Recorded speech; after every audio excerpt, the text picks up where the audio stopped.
तो hello guys and welcome back in my new video. And आज मैं बात करने वाला हूँ मेरे one of the favourite character from Demon Slayer Akaza की। जिनको नहीं पता है मैं बता दूं, डीमन स्लेयर के अंदर 6 अपर मून्स है। नंबर 6 पर थे डाकी एंड ग्योतारो जो कि मर चुके हैं, एंड नंबर 5 पर था ग्योको एंड नंबर 4 पर था हंतेंगो। और सीजन 3 के अंदर इन दोनों का भी खात्मा हो गया और अब बच रहे upper moon 3 Akaza, upper moon 2 Doma और अपर मून 1 कोकुशिबो। अब जो अपर मून्स मर चुके हैं वो कितने पावरफुल थे ये बताने की मुझे जरूरत नहीं है। तो अपर मून 3, 2 एंड 1 ये तो बहुत पावरफुल है। और इन्हीं 3 बचे हुए अपर मून्स में से अपर मून 3 अकाजा इसे डीमन स्लेयर्स ने कैसे मारा वो आज हम इस वीडियो के अंदर जानेंगे। और अगर किसी को पता नहीं है कि ये अपर मून 3 अकाजा है कौन, तो इसी ने हमारे फेवरेट रेनगोकू को मारा था। एंड इस रीजन की वजह से बहुत से लोग इसे हेट भी करते होंगे, बट इस वीडियो को पूरी तरह से देखने के बाद ये बंदा तुम्हारी फेवरेट कैरेक्टर्स की लिस्ट में ऐड हो जाएगा। तो इस वीडियो को एंड तक देखना एंड हो सके तो वीडियो को पहले लाइक कर दो एंड ऐसी और वीडियोस के लिए मेरे चैनल को सब्सक्राइब कर दो। एंड इन सब बातों को छोड़ते हैं एंड बिना किसी देरी के वीडियो को स्टार्ट कर लेते हैं।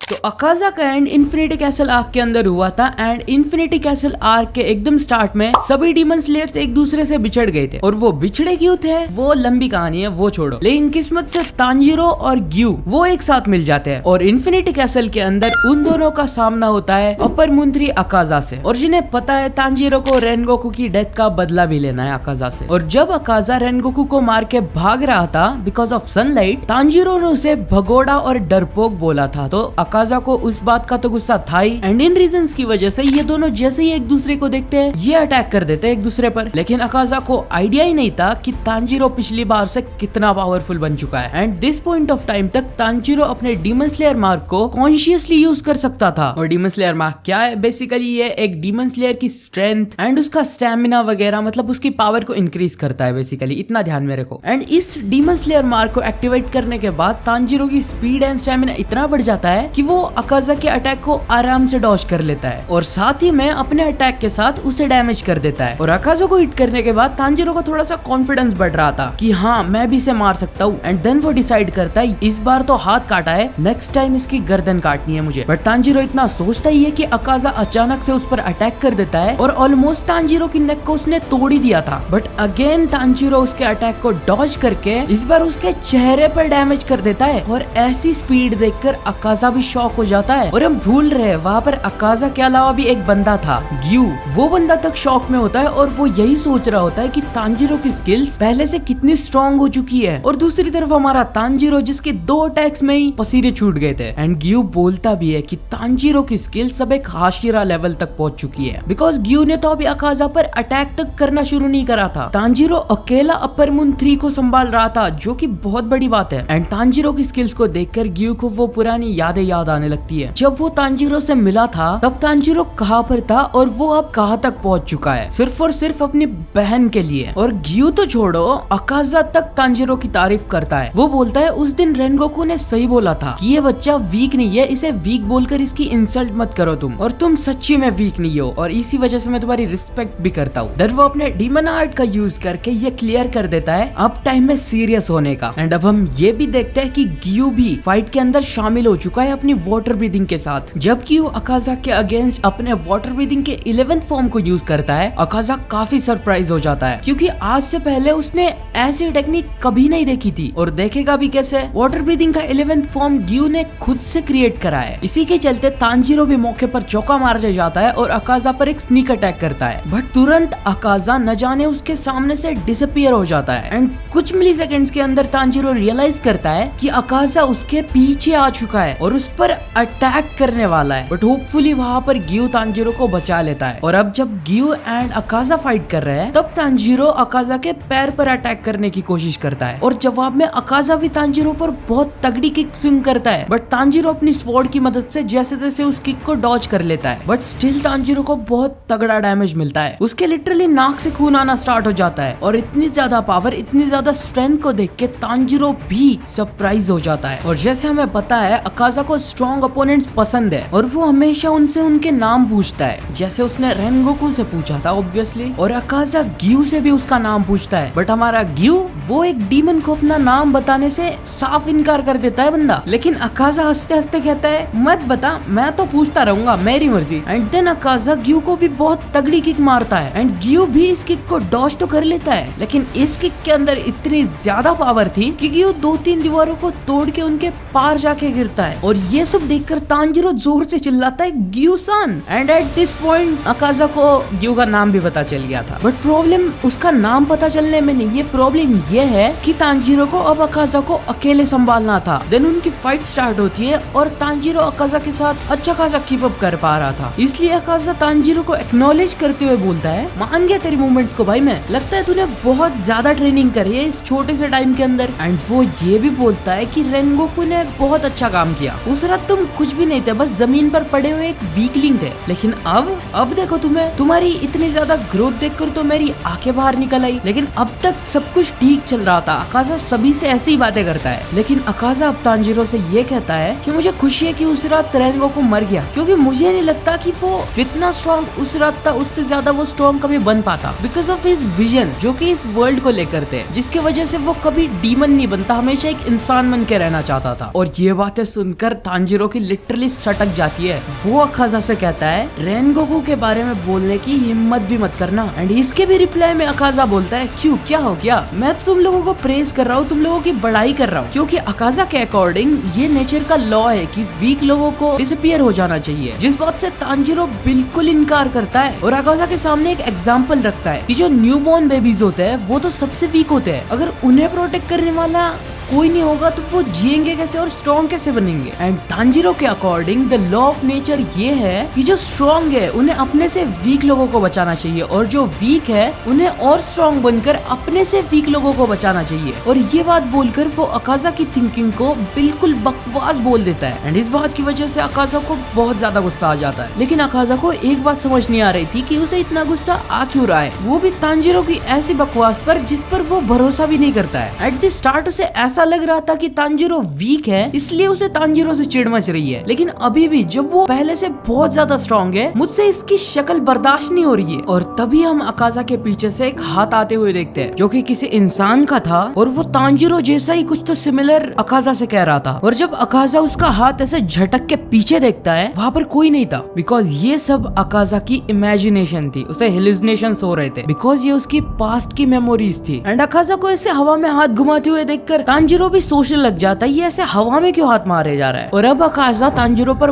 बहुत ज्यादा गुस्सा हो गया था, तो वो सीधा तांजीरो पर अटैक कर देता है। और इस बार ये अटैक पिछले अटैक से बहुत ज्यादा पावरफुल था, and as compare to previous attack ये अटैक बहुत ज्यादा फास्ट भी था। जिसके बाद फिर से तांजीरो के पलक झपकने से पहले अकाजा वापस उस पर अटैक करता है, और अकाजा के हमले पिछले अटैक्स के मुकाबले बहुत पावरफुल बनते जा रहे थे। बट अकाजा रुकता नहीं है और तांजीरो पर वापस अटैक कर देता है। इन अटैक्स की स्पीड तक पहले अटैक से ज्यादा तेज थी, और ये सब देखकर तांजीरो यही सोच रहा था अकाजा की ये अटैक इतने पावरफुल और इतने प्रिसाइज है कि ऐसा महसूस हो रहा है अकाजा के सारे अटैक्स उसके वाइटल्स और ओपनिंग की तरफ अट्रैक्ट हो रहे हैं। देन तांजीरो ध्यान से अकाजा ने जितने भी बातें बोली थी उनमें से कोई चीज ढूंढने की कोशिश करता है, अकाजा का पॉइंट ऑफ व्यू, उसने क्या चीजें तांजीरो से बोली थी। और इन्हीं बातों को सोचते सोचते जब अकाजा तांजीरो पर अटैक करता है, तब तांजीरो अकाजा का अटैक डॉज करके उस पर काउंटर अटैक करता है, और तांजीरो का अटैक अब अकाजा के गले तक पहुंच चुका था। नेक्स्ट सीन के अंदर हमें एक तगड़ी चीज दिखाई जाती है। रेनगोकू का जो भाई था उसे ढूंढा ढांडी में एक लेटर मिला था, जो कि उसके एंसेस्टर मतलब बहुत पुराने फ्लेम पिलर ने लिख रखा था, जो कि डायरेक्ट कांटेक्ट में था योरीची के। जब योरीची ने उस फ्लेम पिलर को सन ब्रीदिंग के बारे में बताया था, तो वो बंदा कुछ ज्यादा समझ नहीं पाया, बट फिर भी रेनगोकू का छोटा भाई उस लेटर को तांजीरो को भेज देता है, क्योंकि उसे तांजीरो पर पूरा भरोसा था कि तांजीरो इसे समझ लेगा। लेकिन तांजीरो की किस्मत वैसे ही खराब है, वो लेटर तांजीरो तक पहुंचे इससे पहले ही उनकी फाइट शुरू हो चुकी थी। एंड तांजीरो और अकाजा की तो फाइट चल ही रही थी, एंड उसके दौरान तांजीरो जब अकाजा पर अटैक करता है तब अकाजा तांजीरो की स्वॉर्ड को अपने हाथों की मदद से पकड़ लेता है और ये देख के तांजीरो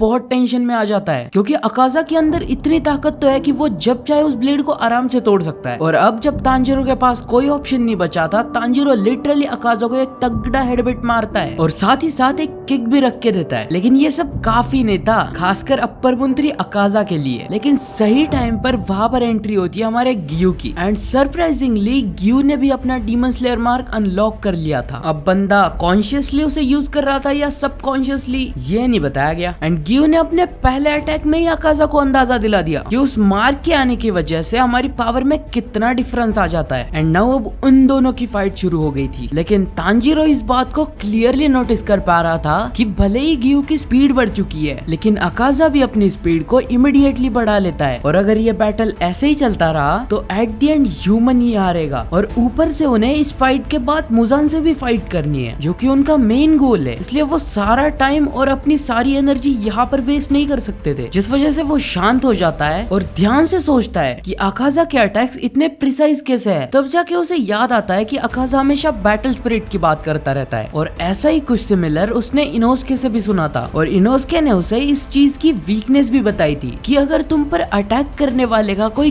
किलिंग इंटेंट नहीं है तो उसे नोटिस कर पाना बहुत मुश्किल हो जाता है। वो तुम्हारे पीठ पीछे क्या कर रहा है कुछ समझ नहीं आता। लेकिन तांजीरो को कभी लगा नहीं था कि वो हमारी फालतू की बातें यहाँ पर काम आएंगी। और अब तांजीरो इस पूरी थियरी को ट्राई करने के लिए अकाजा पर एक स्नीक अटैक करता है लेकिन अकाजा बिना देखे उसके ब्लेड को पकड़ लेता है और तुरंत काउंटर अटैक करता है तांजीरो पे। लेकिन तांजीरो को ऐसा एक्सपेक्टेड ही था तो वो तुरंत अटैक को डॉज कर लेता है। दिन में तांजीरो की कुछ पास्ट की यादें दिखाई जाती है जिसमें तांजीरो अपने फादर के बारे में बता रहा होता है कि उन्होंने एक बार तांजीरो से कहा था कि जब तुम यूजलेस मूवमेंट को अवॉइड करना शुरू कर देते हो तब तुम एक ऐसी स्टेट में पहुंच जाते हो कि तुम्हारा माइंड एम्प्टी हो जाना शुरू हो जाता है। और इसी रीजन की वजह से उनकी फैमिली में जो फायर डांस चलता आ रहा था हिनोकामी कागुरा, उसके डैड जो कि बीमार थे पूरी रात उस डांस को परफॉर्म करते थे क्योंकि यूजलेस मूवमेंट को अवॉइड करने के बाद अपने माइंड को एम्प्टी करने के बाद उन्हें थकावट ही महसूस नहीं होती थी। और एक दिन तो तांजीरो के डैड का सामना एक बियर से होता है जो कि उनकी फैमिली पर अटैक करने वाला था और उस बियर को भी तांजीरो के फादर बिना किसी किलिंग इंटेंट के मारते हैं। और अपनी बात को कंटिन्यू करते हुए तांजीरो ये एक्सप्लेन करता है कि उसके फादर सी थ्रू वर्ल्ड को भी देख पाते थे और वही चीज तांजीरो ने अभी अभी अकाजा का जो अटैक ब्लॉक करा था उसने भी सेम चीज फील करी थी, यानी उसने भी सी थ्रू वर्ल्ड को फील करा था। एंड इसी रीजन की वजह से वो उस अटैक को डॉज कर पाया था जो कि इतना फास्ट था। और तांजीरो को पूरा कॉन्फिडेंस आ गया था कि इस टेक्निक के साथ मैं अकाजा को हरा ही दूंगा। देन हमें वापस गियू एंड अकाजा की फाइट दिखाई जाती है जिसमें गियू भाई मरते मरते बच रहा था। वो ऑलमोस्ट अपनी लिमिट्स पर था क्योंकि उसने अपनी सारी ब्रीथिंग फॉर्म्स को यूज कर लिया था। और तो और गियू के एक अटैक के चलते अकाजा उसकी तलवार भी तोड़ देता है एंड ये देखकर गियू काफी ज्यादा शॉक हो जाता है। एंड देन अकाजा गियू को फेयरवेल बोलते हुए एक लास्ट अटैक करता है और यही लग रहा था कि अब तो गियू का खेल खत्म हो चुका है। लेकिन तभी अकाजा को रियलाइज होता है कि वो खून गियू के पेट में से नहीं उसका खुद का हाथ कटने की वजह से आ रहा था, जिसके पीछे किसी और का नहीं हमारे तांजीरो का हाथ होता है। और ये चीज देखकर गियू काफी ज्यादा शॉक हो जाता है क्योंकि उसके बाल, उसकी आंखें, उसकी आवाज सब कुछ बदली बदली लग रही थी पहले से। और दूसरी तरफ अकाजा, उसका एक एक सेल उसे चिल्ला चिल्ला कर बोल रहा था कि इस बंदे को अभी खत्म कर दे, ये बहुत बड़ा खतरा है। जिसके की बाद अकाजा वापिस अपने डीमन आर्ट का इस्तेमाल करता है और उस टेक्निक के नाम में ही था एंड स्टाइल। एंड इस चीज से हम अंदाजा लगा सकते हैं कि अकाजा की मोस्ट पावरफुल टेक्निक है। लेकिन तांजीरो वो तो किसी और ही दुनिया में था, बिल्कुल सी थ्रू वर्ल्ड की दुनिया में। लेकिन अकाजा अपनी उस टेक्निक के थ्रू गियू की हालत बहुत खराब कर चुका होता है। लेकिन तभी अकाजा के पीछे गियू तांजीरो को देखता है और उसे देखकर वो काफी ज्यादा सरप्राइज हो गया था बिकॉज अकाजा को महसूस ही नहीं हो रहा था कि उसके पीछे तांजीरो खड़ा है और गियू यही होप कर रहा था कि जल्दी से इसका सर काट के ये खेल खत्म कर दे। लेकिन तांजीरो ये किसी और ही सोच में था। ये जोर से चिल्ला के अकाजा को आवाज लगाता है, Akaza I will cut your head off right now, जिससे अकाजा तो काफी ज्यादा सरप्राइज हो जाता है और तुरंत तांजीरो पर अटैक कर देता है। और गियू इसी सोच में, अरे नाम क्यों लिया, मारना था ना सीधा। लेकिन अकाजा हक्का बक्का रह गया था कि ये बंदा जिंदा कैसे है। लेकिन अकाजा को अपने किलिंग इंटेंट कंपास पर पूरा भरोसा था तो उसे ज्यादा कुछ प्रॉब्लम नहीं हो रही थी इस बात से। लेकिन उसके फटके चार तब हो जाती है जब उसका कंपास ही काम करना बंद कर देता है। एंड तभी अकाजा नोटिस करता है इस बंदे की तो बैटल स्किल्स पूरी तरह से गायब हो चुकी है। और इससे पहले अकाजा कुछ सोच पाता या कुछ कर पाता, तांजीरो अकाजा के सर को उसके धड़ से अलग अलग कर देता है और अकाजा के फाइनल वर्ड्स निकलते हैं इम्पॉसिबल। अब जब अकाजा का सर डिसइंटीग्रेट होना शुरू हो गया था तो वो लोग यही सोच रहे थे कि वो लोग तो जीत चुके हैं, स्पेशली तांजीरो। और यहाँ पर सबसे शॉकिंग बात आती है कि अकाजा का शरीर डिसइंटीग्रेट ही नहीं हो रहा था, जो देख के ग्यू एंड तांजीरो के होश उड़ जाते हैं। और इतना काफी नहीं था तो अकाजा वापस अपने डीमन आर्ट को यूज करना शुरू कर देता है और जहाँ से उसका सिर कटा था वो बॉडी उसको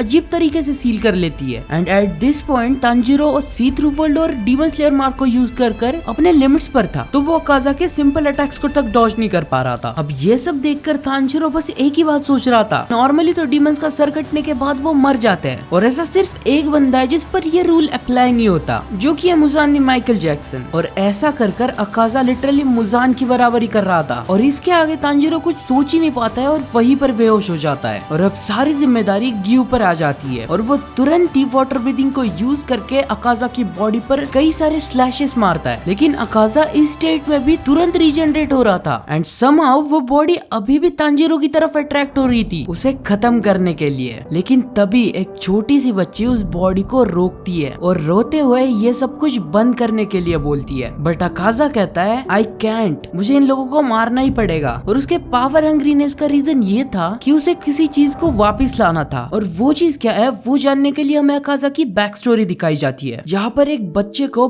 बहुत बुरी तरीके से मारा गया होता है क्योंकि वो लोगों की जेब काट रहा था, क्योंकि उसे अपने पापा के लिए उन पैसों से दवाइयाँ लानी थी। लेकिन जब अकाजा के पापा ये सुनते हैं उसका बेटा फिर से पकड़ा गया है, उसने फिर से मार खाई है, वो भी चोरी की वजह से, तो वो आत्महत्या कर लेता है और अपने पीछे वो एक नोट छोड़ कर जाता है जिसमें वो अकाजा से माफी मांग रहे थे कि उन्होंने अकाजा के लिए आज तक कुछ भी नहीं किया, उल्टा अकाजा को उनके लिए मार खानी पड़ रही थी, जिस पर अकाजा काफी ज्यादा दुखी हो जाता है। और उससे भी ज्यादा उसे गुस्सा उन लोगों पे आता है जो हमेशा उसे पनिश करते थे, क्योंकि उन लोगों के पनिश करने की वजह से उसके डैड को ज्यादा बुरा लगता था एंड एट द एंड उन्होंने सुसाइड कर लिया। तो अकाजा उन लोगों को गुस्से में बहुत पीटता है, लेकिन तभी वहाँ पर एक बंदे की तालियों की आवाज आने लगती है जो तारीफ करने लग जाता है अकाजा की। एक बच्चा होते हुए भी 7 लोगों को तूने अकेले धूल चटाई। और अकाजा की फाइटिंग स्पिरिट को देखकर वो अकाजा से उसका डोजो ज्वाइन करने के लिए बोलता है और अकाजा तो पूरा गुस्से में था, तो वो बिना कुछ सोचे समझे उस पर अटैक कर देता है। लेकिन वो बंदा कोई नॉर्मल पर्सन नहीं था, बिना अकाजा का एक भी पंच लिए वो अकाजा को वहीं पर पेल देता है। इस तरह अकाजा उसके डोजो में पहुंचा और सबसे पहली चीज वो अकाजा से करने को बोलता है कि उसकी बेटी का ख्याल रखे, जिस पर अकाजा ये पूछता है कि तुम्हें कोई प्रॉब्लम नहीं है कि तुम एक क्रिमिनल को अपनी बेटी की जिम्मेदारी दे रहे हो, जिस पर वो हंसते हंसते बोलता है कोई प्रॉब्लम नहीं है मिस्टर क्रिमिनल, मैंने तुम्हें थोड़ा बहुत पीट के सबक तो सिखाई दिया है। अब इस टाइम डीमन अकाजा को ये समझ आता है कि उसे तांजीरो से इतनी चिढ़ क्यों मच रही थी, क्योंकि तांजीरो उसे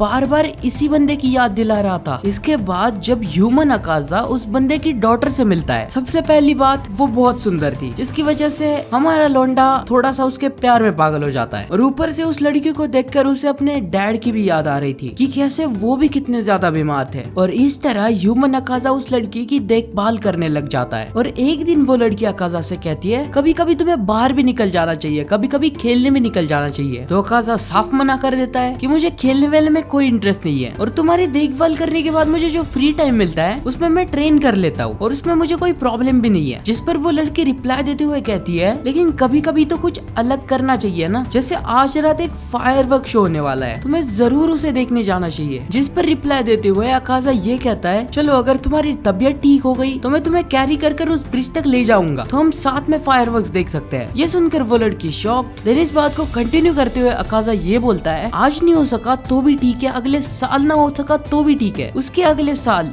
कभी ना कभी तो एक साथ देख ही पाएंगे ना। इसी के बाद हमें अकाजा के उस मास्टर के बारे में पता चलता है कि कैसे उसने एक आदमी को कुछ गुंडों से बचाया था। तो उस आदमी ने ये डोजो और ये पूरी लैंड उसकी फाइटिंग स्किल्स को देखकर उसे दे दी थी, लेकिन काफी सारे लोग इस चीज से खुश नहीं थे क्योंकि वो लोग इस डोजो को खुद के लिए चाहते थे। और ऐसा करते करते 3 साल बीत जाते और ह्यूमन अकाजा 18 का हो जाता है और वो लड़की 16 की हो जाती है। और इन 3 सालों में वो लड़की फाइनली चलने फिरने लग गई थी, मतलब वो ठीक हो रही थी। और इन्हीं दिनों के चलते एक बहुत बड़ी चीज होती है, अकाजा का मास्टर उस डोजो को और अपनी लड़की को अकाजा को देने की बोलता है। और ये सुनकर अकाजा काफी ज्यादा शॉक्ड हो जाता है और बंदा शर्मा भी जाता है। और तभी अकाजा को अपने डैड की बातें याद आने लगती है कि वो भी एक नॉर्मल लाइफ जी सकता है और अब अब वो डिसाइड कर चुका होता है कि इन दो लोगों को तो वो हमेशा प्रोटेक्ट करके रखेगा, भले ही उसकी खुद की जान ही क्यों ना चली जाए। लेकिन अकाजा ने सपने में भी नहीं सोचा था कि एक पॉइजन उसकी पूरी दुनिया उजाड़ के रख देगा। बिकॉज एक दिन जब अकाजा अपने डैड की ग्रेव को विजिट करने जाता है तो उसे ये खबर दी जाती है कि वेल का जो पानी था उसमें पॉइजन मिला दिया गया था। और इस बात को सुन के अकाजा के पसीने छूटने लग जाते हैं। और पॉइजन की हेल्प लोगों ने इसलिए ली थी बिकॉज अकाजा के मास्टर को कोई फाइट में हरा ही नहीं सकता था, और उन लोगों ने उसके मास्टर को तो मारा ही था, साथ ही में उसकी बेटी को भी मार दिया था। और ये सुन के हमें अकाजा और उसके मास्टर और बेटी के बीच के कुछ पल दिखाए जाते हैं जहाँ पर वो दोनों फायरवर्क्स देख रहे होते हैं। और उसी टाइम वो लड़की अकाजा को अपना लव कन्फेस करती है, क्योंकि अकाजा ने जो उससे बात बोली थी कि इस साल भले ही ना तो अगले साल या फिर उससे अगले साल हम साथ में फायरवर्क्स देखेंगे, उस बात ने उसे काफी हिम्मत दी थी ठीक होने के लिए। उसके बाद अपने प्यार और अपने मास्टर का ये हाल देखकर ह्यूमन अकाजा पूरे गुस्से में होता है। और जो बगल वाला डोजो था जिसमें 67 बंदे थे, ऑब्वियसली स्टूडेंट्स थे लेकिन 67 लोग, अकाजा उन सबको बेयर हैंडेडली सिर्फ और सिर्फ अपने फिस्ट की मदद से वहीं पर खत्म कर देता है। बंदा एक एक पंच के साथ लोगों के स्कल और पसलियां तोड़ रहा था। और ये माहौल इतना भयानक था कि वहाँ पर जो मेड थी जिसने ये सब देखा वो पागल हो गई थी। एंड उसी टाइम के दौरान ये बात सुन के कि एक अकेले बंदे ने 67 बंदों को अपने फिस्ट के साथ मारा है, वहाँ पर उससे मिलने मुजान पहुंच जाता है और अकाजा को ना पूछते हुए उसके हाँ या ना सुनते हुए वो उसे डीमन में कन्वर्ट कर देता है। और अपना पास्ट याद करने के बाद अकाजा की बॉडी अपना सिर भी रीजनरेट कर लेती है। एंड इसी दौरान तांजीरो को भी होश आ जाता है। और ये चीज देखकर तांजीरो काफी ज्यादा शॉक में होता है। और अकाजा का सर पूरा जनरेट होने से पहले तांजीरो उस पर अटैक भी करता है, लेकिन बंदा अपने लिमिट्स पर था, उसके पास इतनी ताकत ही नहीं थी कि उसके हाथों से लिटरली ब्लेड तक फिसल जाता है। तो इसके बाद उसके पास कुछ था नहीं, तो वो लिटरली अकाजा पर एक मुक्का झाड़ देता है। और उस मुक्के ने लिटरली अकाजा को उसके मास्टर की याद दिला दी। और दूसरी तरफ तांजीरो को टेंशन हो रहा है, एक तो वो उसकी स्वॉर्ड नहीं पकड़ पा रहा और दूसरी तरफ ग्यू की भी स्वॉर्ड अकाजा ने तोड़ दी है और उसकी हालत भी बहुत बुरी है। लेकिन अभी उन्हें अकाजा के एक अटैक का सामना करना था जो कि वो भी करने वाला था, जिससे वो दूर भागकर बचने की कोशिश भी करता है। लेकिन उस अटैक से पहले तांजीरो अकाजा के मुंह पर एक हल्की सी स्माइल देखता है, क्योंकि अकाजा ने ये अटैक उनके लिए नहीं करा था, ये अटैक खुद अकाजा के लिए था। और इस अटैक के बावजूद अकाजा वापस रीजनरेट हो रहा था। वो खुद ऐसा नहीं चाहता था, फिर भी ऐसा हो रहा था, क्योंकि उसके अंदर जो मुजान की कॉन्शियसनेस थी वो ऐसा होने ही नहीं दे रही थी। लेकिन फिर भी अकाजा अपने पास्ट को याद करके बहुत ज्यादा अफसोस करके फाइनली डिसइंटीग्रेट हो जाता है। और इस तरह अपर मून 3 का एंड हो जाता है, जिसको कोई डीमन स्लेयर हरा नहीं पाया जब तक उसने खुद ने हार नहीं मानी। एंड आज की इस वाली वीडियो के लिए इतना ही। अगर तुम्हें वीडियो थोड़ी सी भी पसंद आई है तो इस वीडियो को लाइक करो एंड मेरे चैनल को सब्सक्राइब करो। बाकी I will see you guys in the next video. तब तक के लिए thanks for watching and peace out, bye bye.